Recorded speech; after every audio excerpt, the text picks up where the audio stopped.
Pernah kebayang nggak? Salah satu masalah terbesar di dunia, yaitu sampah makanan, bisa dilawan sama sekelompok anak umur 10 tahunan. Nah, ini adalah kisah nyata tentang gimana 118 siswa SD memutuskan buat menghadapi masalah raksasa, dan hasilnya, jujur, di luar dugaan.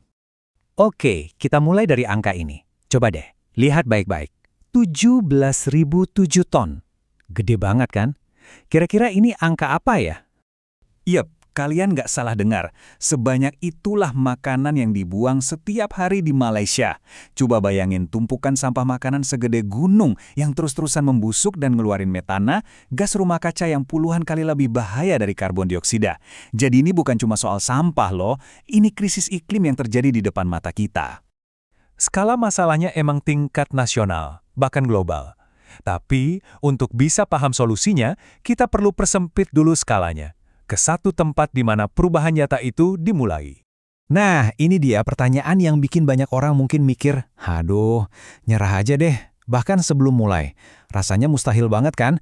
Tapi untungnya ada sekelompok orang yang memutuskan untuk gak menyerah. Dan disinilah pahlawan kita muncul. Tapi jangan bayangin ilmuwan pakai jas lab atau politisi yang lagi pidato. Pahlawan dalam cerita ini adalah sekelompok anak sekolah dasar.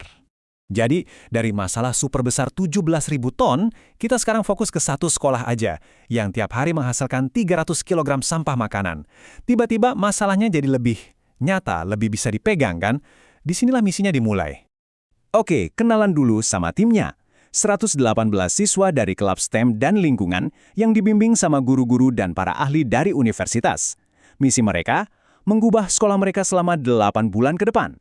Mereka ini siap untuk memulai sebuah revolusi kecil. Ya, tentu aja. Misi segede ini nggak bisa asal jalan. Anak-anak ini perlu dipersenjatai dulu dong, dengan ilmu dan alat yang pas biar misinya berhasil. Mereka pun menyusun rencana yang cerdas banget.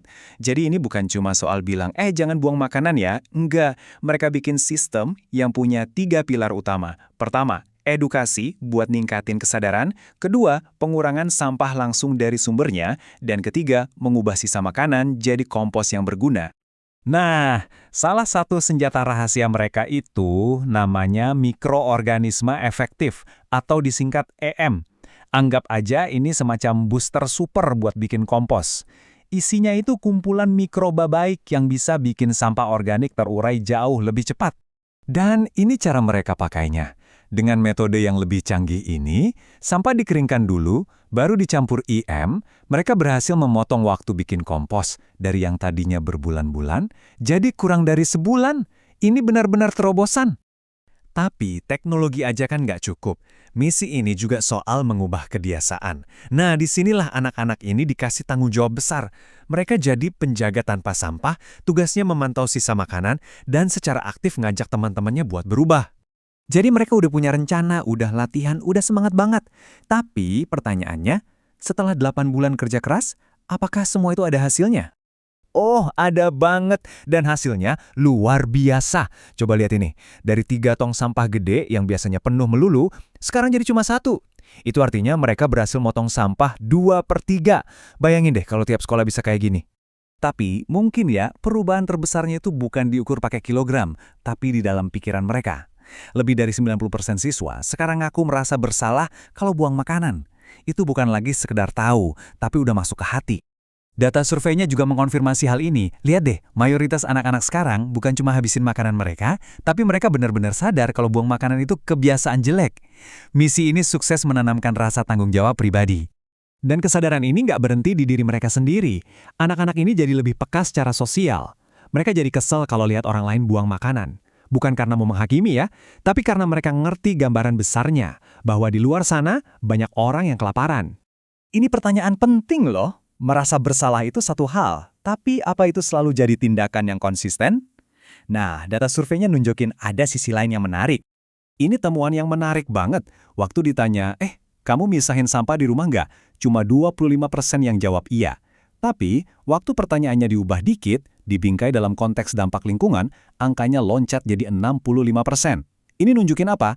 Walaupun mereka tahu apa yang baik buat planet ini, ngubah pengetahuan itu jadi kebiasaan sehari-hari di rumah, itu masih jadi PR.